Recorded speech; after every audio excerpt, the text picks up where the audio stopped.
State has a kind of big game this weekend. Kind of a game that their fan base has been looking forward to since the moment it was announced. Kind of a game that you may have overlooked Western Carolina in week 1 because this game was week 2. Human nature. This is a big game. It's versus Tennessee. It's a neutral field in Charlotte. You're going to have a decent amount of fans from both teams. I don't think there will be an overwhelming stadium dominance. I think both teams will travel well to Charlotte. It's a Duke's Mayo Classic. It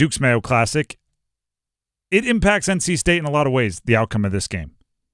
As I said before the break, it not only impacts the future for the Wolfpack, it impacts the past. Now, I will admittedly say this is a bit of a sophomoric analogy, but it comes from a Will Ferrell movie, and Will Ferrell movies, for me, there's a special place in my heart. It comes from Step Brothers. Yeah. There is Great movie. Fantastic. Weirdly quotable, and you probably love it or hate it, but I'll give you the nuts and bolts of a scene real quick. There's a scene where they're interviewing for a job, I think at a sporting goods store. Seth Rogen is the guy hiring, and they're going to be like shelf stalkers or something, like just a run-of-the-mill job. And they show up in tuxedos. And it's part of a long-running bit, and there's other jokes. I'm not telling it the funniest way possible. But they show up in tuxedos, and the hirer goes, I get it. You guys are showing up. It's ironic. You're wearing the tuxedos. It's funny. I like you guys. Yeah, you know what? I'm going to give you the job.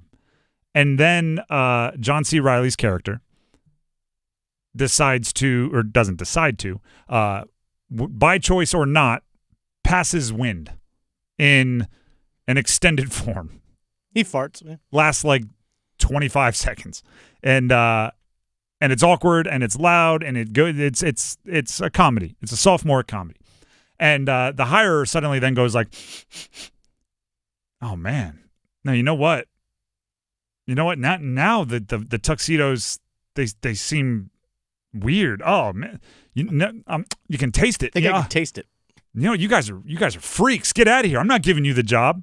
And the reason why I use this analogy is the passing of wind happened and it changed the way the hirer made him feel about something that he had already decided how he felt about. He had already decided he liked the tuxedos. Something happens in the future. He goes, you know what? I don't like those tuxedos. I never liked those tuxedos. If NC State, for lack of a better term, passes wind in Charlotte, if they stink, week 1 against Western Carolina is going to seem awful. And the think pieces will be, they weren't ready at the beginning of the year. Oh, it was obvious they weren't good enough. Week 1 didn't get them ready. They weren't locked in. Week 1 is going to become the issue. If NC State wins in Charlotte, if the Wolfpack go out there and take it to Tennessee, week 1 was perfect. That's exactly what they needed. All the new guys needed to work the kinks out. They needed to iron out the wrinkles. Oh, Grayson McCall needed to see that. The offensive line needed to get kicked in the mouth, needed to wake up. It's how this game goes impacts how everything of this offseason is viewed. Those transfers were worth the money if you win. Those transfers weren't worth the money if you lose. This game impacts the past as much as it impacts the future. Because do you know what? You're 0-2 in non-conference, you're 1-1 in non-conference play if you lose this one. You win your ACC games, you go to the college football playoff. Your future is impacted, but more in reputation than anything. Your past is impacted in reputation more than anything. Tennessee's bringing NFL talent. Nico Iamaleava is on early draft boards for not this year, but the year after.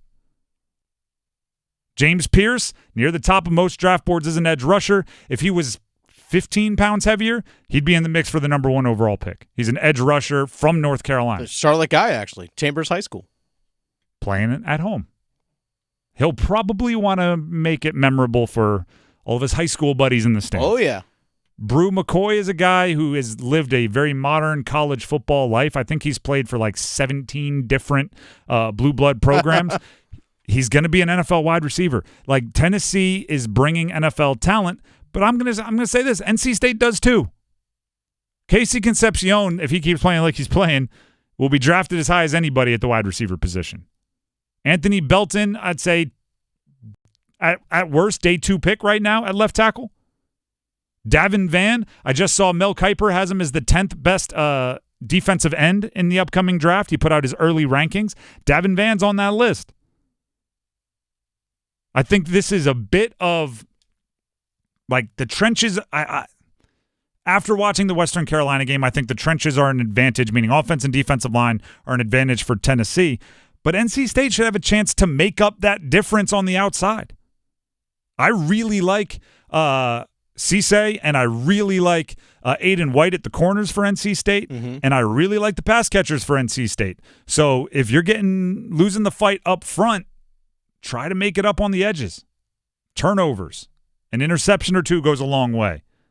Right? A pass that maybe should be a 5-yard gain that turns into a 45-yard gain, that's how you get your for lack of a better term, like your lick back is what we used to call it, right? If you get punched in the face, you want to go get your lick back. You want to go get them back. If James Pierce gets you for a sack, now it's 2nd and 16, but Noah Rogers picks up 25 on the next catch. All right, now we're dueling. Now we're fighting here. The cliches are they come with a little bit of truth. Big players make big plays in big-time games. When the lights are brightest, you need your stars to show up. Against Tennessee, you're going to need Aiden White, Davin Van. You're going to need, on offense, Casey Concepcion, Noah Rogers, Jordan Waters. Right? These guys that you brought in and or retained to be stars have to be stars in this one.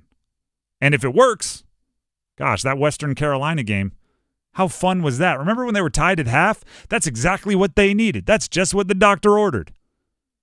They go out there and get beat by 30 by Tennessee. It all started with that darn Western Carolina game. The past will be changed by what happens tomorrow night.